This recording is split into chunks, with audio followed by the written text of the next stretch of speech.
بلاول بھٹو صاحب جو ہیں وہ تو دھمکی میں تو کہوں گی وہ تو دے رہے تھے, انہوں نے کہا جی کہ اگر تو دوسرے مرحلے پر بھی ڈاکہ ڈالا گیا تو جو وفاق میں حکومت ہے اس کی پھر الٹی گنتی شروع ہو جائے گی. اب جو نتائج آ چکے ہیں وہ تو کہہ رہے ہیں کہ ڈاکہ ڈال دیا آپ لوگوں نے. بسم اللہ الرحمن الرحیم. دیکھیں آپ نے بڑی اچھی یہ ایک پورا وہ تفصیل بتائی ہے. آپ مجھے بتائیں سیاسی جماعتیں جب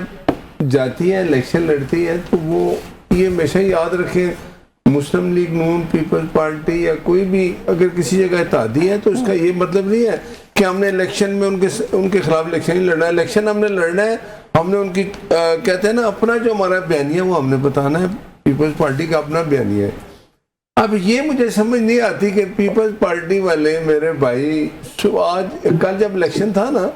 تو صبح 9:30 10 بجے میں نے دیکھا پریس کانفرنس ہو رہی تھی, وہ کہہ رہے تھے دھاندلی ہو رہی ہے. اگر صبح 9:30 بجے دھاندلی ہو رہی ہے آپ مجھے بتائیں, اصل میں ان کو پتہ چل گیا تھا جو پہلا الیکشن ہوا نا کہ بھائی ہمیں لوگ ووٹ نہیں دے رہے. وہ کیمپین کر رہے تھے نا سر وہاں پہ, انہوں نے کوئی ماحول بھی دیکھا ہوگا نا. ایک مرحلہ گزر گیا نا, انہوں کو لوگوں نے ریجیکٹ کر دیا. اب اس کے بعد انہوں نے جو رویہ رکھا, دیکھیں نا ہم ووٹ لینے جاتے ہیں تو ہم اپنی کہتے ہیں نا کہ اپنی حکومت کی کچھ اچھائیاں بتاتے ہیں, کچھ خوبیاں یہ بتاتے ہیں جی ہم نے یہ کام کیا ہے, جب حکومت دوبارہ آئے گی تو ہم اس طرح کے کام کریں گے اپنا. اب آپ بتائیں آپ کیا بتاتے ہیں کہ سندھ میں آپ نے کیا کیا 18 سال میں, سوائے ادھر پانی اور یہ سب سڑکیں خراب اور کچھ نہیں ملا. ہم نے کہا ہم پنجاب میں ہیں, ہم حکومت کر رہے ہیں, مریم صاحبہ یہ کام کر رہی ہیں. لیکن بیفور آئی موو آن ایک چھوٹا سی آپ نے کہا نا کہ دو الگ جماعتیں ہیں جو ظاہر ہے اپنے اپنے اس پہ بیانیے پہ الیکشن لڑیں گے, یہ بات تو بالکل درست ہے سر. بیانیہ ہوتا ہے کہ ہم تعلیم میں کیا کریں گے, ہم صحت میں کیا کریں گے, ہم ڈیولپمنٹ میں کیا کریں گے. بیانیہ یہ تو نہیں ہوتا کہ وہ آپ کو کہہ رہے ہیں کہ آپ کی حکومت جعلی ہے, آپ ان کو کہہ رہے ہیں کہ آپ کی حکومت جعلی ہے. نہیں ہم نے کبھی نہیں کہا, یہ وہ کہہ رہے ہیں. لڑائی تو یہی تھی نا سر کشمیر میں, ہم سے آپ نے سنا یہ وہی. اب مجھے نہیں سمجھ آتی کہ جب آپ بھائی نہیں, آپ لوگوں نے بھی تو کہا نا کہ صدر بھی فارم 47 سے ہی پھر بنے ہیں, گورنر بھی فارم 47 کی ووٹر جو آئے تھے انہی کے ووٹوں سے بنے, تو پھر یہ الزام تراشی کا لیول کچھ اور ہے نا. ہم نے ووٹ دیا تو آپ صدر ہیں, آپ ہمارے چیئرمین سینٹ بھی ہیں, ہمارے گورنر بھی ہیں, ہم ہیں نا حکومت. لیکن اگر آپ یہ شو کریں لوگوں کو کہ جی وہ دیکھیں ہم تو اپوزیشن میں بیٹھے ہیں, اب وہ حکومت میں ہمارے ساتھ. اور ایک اور بات, جس جگہ الیکشن ہوا ہے تو وہاں بھی حکومت کس کی ہے؟ 6 مہینے سے کون حکومت کر رہے ہیں؟ وہاں وزیر اعظم کون تھا, وہاں کا کمشنر ڈی سی کون ہے؟ یہ باتیں اب آپ لوگوں کو بیوقوف بنانا چاہتے ہیں تو ٹھیک ہے, لیکن ایک بات ہے کہ سیاست اس طرح کی نہیں ہونی چاہیے کہ آپ جھوٹ بولنا شروع کر دیں. اچھا اگر آپ کہتے ہیں الزامات ہیں تو اس کے پروف لے آئے نا کہ جی یہ دیکھیں کیا ہو رہا ہے کچھ نہیں. وہ جی بندہ اللہ نہ کرے کوئی بھی بندہ دنیا سے چلا جائے تو کہتے ہیں نا کہ ایک انسانی کے قتل پوری انسانی کے, اگر وہ ان کی اپنی دشمنیاں ہیں کچھ عرصہ پہلے 6 مہینے پہلے وہ دوسرے لوگوں کا بھی اس طرح ہوا مرڈر, تو یہ تو ان کا اپنا تھا. لیکن یہ کہتے ہیں لیکن سر آپ کی اسٹیٹمنٹ یہ والی بھی بڑی دلچسپ ہے کہ آپ کہہ رہے ہیں 6 مہینے سے ان کی حکومت تھی, انہوں نے کیا کیا. خود آپ لوگوں کی 4 سال سے زیادہ ہو گیا وفاق میں حکومت, ذمہ داری سر آپ کسی چیز کی نہیں لیتے. آپ کہتے ہیں پی ٹی آئی سارا کچھ خراب کیا, ان کو آپ 6 مہینے کی ذمہ داری دے رہے ہیں. لیکن میں ذرا شاہدہ رحمانی صاحبہ کو گفتگو میں شامل کر لوں. شاہدہ رحمانی صاحبہ یہ جو بات ابھی کر رہے ہیں نا سینیٹر صاحب بھی یہاں پر, بہت سے لوگوں نے یہ تنقید اور بھی کی ہے کہ جب الیکشن لڑنا ہے تو الیکشن کے پولنگ کے آغاز سے پہلے کہہ دینا دھاندلی ہوئی ہے, پھر یہ کہہ رہا کہ فارم 47 والے ہیں, پھر فارم 47 والوں کو کہہ کے کہ 47 والے ہیں ان کو آپ سپورٹ بھی کرتے ہیں وفاق کے اندر, تو it did not make up for good politics in Kashmir from People's Party. جی بہت شکریہ. سب سے پہلے تو میں جس طریقے سے انہوں نے بات کی, دیکھیں بالکل پاکستان پیپلز پارٹی کی کشمیر میں حکومت تھی, لوگوں نے ووٹ دیا تھا, اور ہم نے آپ کو یہ بھی بتایا کہ جب الیکشن اناؤنس ہوتا ہے تو اس کے بعد جو حکومت ہوتی ہے اس کے تمام تر اختیارات لے لیے جاتے ہیں, اور الیکشن کمیشن پاکی حکومت کے جو ماتحت ہے وہ ساری چیزوں کو کنٹرول کرتا ہے. اور جو کچھ ہوا ہم نے کوئی ہوا میں بات نہیں کی, ہم نے آئین اور قانون کے مطابق تمام تر ایویڈنس, تمام تر شواہد جو ہیں وہ الیکشن کمیشن کو جمع کرائے ہیں. اور آپ نے دیکھا کہ کل بھی صبح بہت سے پولنگ اسٹیشن سے جہاں اسٹاف نہیں پہنچا تھا, 1.5 گھنٹے جو ہے پولنگ شروع نہیں ہوئی تھی. نہیں لیکن پھر شاہدہ رحمانی صاحبہ آپ لوگوں کو تو الیکشن کمیشن کو مورود الزام ٹھہرانا چاہیے نا, اس میں نون لیگ کی کیا غلطی ہے جو آپ لوگ نون لیگ کے اوپر جو ہے معاملات کو ڈالتے رہتے ہیں؟ دیکھیں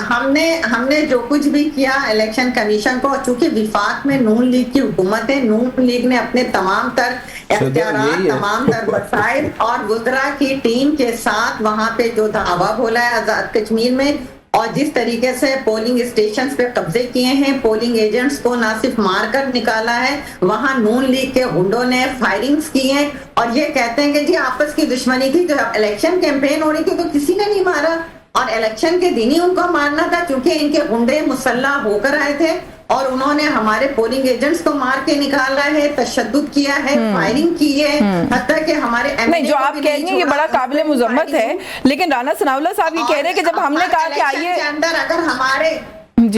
ورکرز خون کا نذرانہ دیتے رہے، پہلے فیز میں بھی ہمارے ورکر کی جان لی گئی، سیکنڈ میں لی گئی، اور پھر یہ کہتے ہیں آپس کی دشمنی، پوسٹ مارٹمز کیوں نہیں کروا رہے وہاں پہ، رپورٹس کیوں نہیں، وہاں پہ کیوں میڈیکل جو پروسیجرز ہیں ان کو فالو نہیں کر رہے؟ نہیں شاہدہ رحمانی صاحبہ، رانا ثناء اللہ صاحب یہ کہتے ہیں کہ جب ہم نے کہا کہ پوسٹ مارٹم کروا رہے تو بیانات بدلتے چلے گئے اور آپ لوگ اس طرف آئے نہیں، تو یہ خالی پھر الزامات ہوئے نا محض؟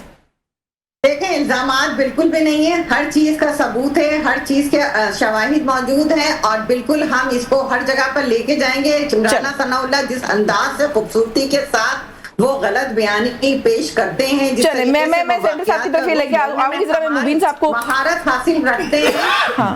مجھے اجازت دیجیے گا، I'll come back to you also، لیکن جو بھی آپ بات کر رہی ہیں نا یہ سارا کچھ میرا خیال ہے آپ لوگوں کو الیکشن کمیشن کے پاس لے کے جانا چاہیے جب کسی مخالف سیاسی جماعت کو ڈالا جائے۔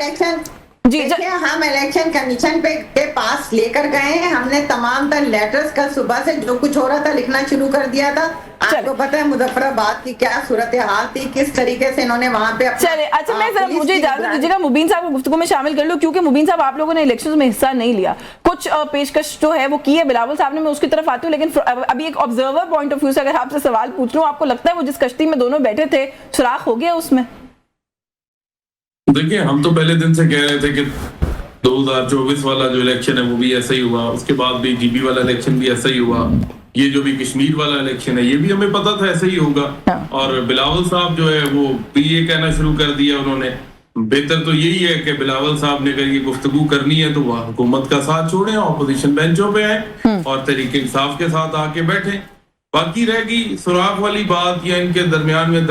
دراڑ جو آئی ہے یا نہیں آئی، یہ اگلے چند دنوں کے اندر کچھ مہینوں کے اندر یہ چیز واضح ہوگی، کیونکہ یہ بھی تو ہو سکتا ہے کہ الیکشن سٹنٹ کے لیے یہ سب کچھ کیا جا رہا ہو، اور آپ یقین کریں 10-12% سے اوپر ٹرن آؤٹ نہیں تھا پورے کشمیر والے الیکشن کے اندر۔ اگر ٹرن آؤٹ کو بڑھا کے دکھایا گیا ہے اور وہ بڑھا کے کس جماعت کو فائدہ دیا گیا ہے وہ بھی ہو سکتا ہے، نون لیگ کوئی ظاہری سی بات ہے دیا ہوگا تو وہی یہ ساری نشستیں جیتی ہیں نا جی، اور یقین کریں لوگوں کا اعتماد ہی اٹھ چکا ہے یہ الیکٹورل سسٹم سے، اور یہ بڑا خطرناک حد تک یہ چیزیں جا رہی ہیں، یہ 10-12% لوگ صرف ووٹ ڈالنے کے لیکن آپ اس کو ویسے اس پرسپیکٹو میں بھی کیسے دیکھتے ہیں کہ آپ لوگوں کا جو ایک دیرینہ موقف ہے اس کی تائید اب وہ لوگ بھی کر رہے ہیں جو کہ پریکٹیکلی گورنمنٹ میں بیٹھے ہیں، وہ بے شک کہیں ہم آپریشنلی گورنمنٹ کا حصہ نہیں ہے، لیکن پیپلز پارٹی بھی مسلسل اب کہہ رہی ہے فارم 43 والے ہیں۔ آپ کی بات بالکل ٹھیک ہے، پیپلز پارٹی کو میں نے دیکھا ہے پچھلے مہینے سے ہمارے موقف کی تائید کرتے ہوئے، ان کے وزیر داخلہ کو میں نے دیکھا ہے ہمارے موقف کی تائید کرتے ہوئے، ہم رو رہے ہیں پچھلے 4 سال سے ملک نہیں چل رہا، سسٹم کولیپس کر گیا ہے، بیڑا گرک ہو گیا اکانومی کا، ان کے اس دن آئے ہیں۔ لیکن آپ کو کوئی صورت آپ سمجھتے ہیں کہ ایسے نکل سکتی ہے یا نکلنی چاہیے فار دیٹ میٹر کہ پیپلز پارٹی کے ساتھ کوئی ہاتھ ملا لیا جائے؟ پی ٹی آئی کی طرف سے بلاول بھٹو صاحب نے تو ایک طرح کی پیشکش کی ہے، انہوں نے کہا کہ میں پی ٹی آئی سے کہتا ہوں کہ واپس آئیں، سیاست کریں، کمیٹیوں کا بائیکاٹ ختم کریں، پریکٹیکل پالیٹکس کریں۔ دیکھیں P T I practical politics پہ یقین رکھتی ہے، وہ ہم کر رہے ہیں تو، لیکن ابھی یہ نہیں نا پتا کہ بلاول صاحب جو ہے ان باتوں پہ کتنی دیر تک قائم رہتے ہیں، یہ آہستہ آہستہ پتا چلے گا، ایک دن کے اندر تو ہم نے بھی فیصلہ نہیں کر لینا، ہم بھی کوئی چیزیں دیکھیں گے۔ ہماری جماعت میں ہمارے سینئرز ہیں، وہ ہماری پارٹی کے چیئرمین ہیں، اب ابھی تک تو ہماری ان سے ملاقات ہی کوئی نہیں ہے، 9 مہینے سے سولٹری کنفائنمنٹ کے اندر ہیں، وہ ساری چیزیں جو ہے وہ مشاورت کے بغیر اس طرح کے سارے فیصلے لیے جاتے ہیں، اور بالکل سیاست کے اندر راہیں جو ہیں وہ مل بھی جاتی ہیں، راہیں جدا بھی ہو جاتی ہیں، یہ سیاست کا حصہ ہے، یہاں پہ کوئی لڑائی جھگڑا کسی سے ذاتی تو نہیں ہے، ہم جو ہے وہ سیاست کرنے کے لیے اس ملک کے اندر جو ہے وہ کام سیاست ہی کر رہے ہیں جی، تحریک انصاف تو کچھ بھی ہو سکتا ہے۔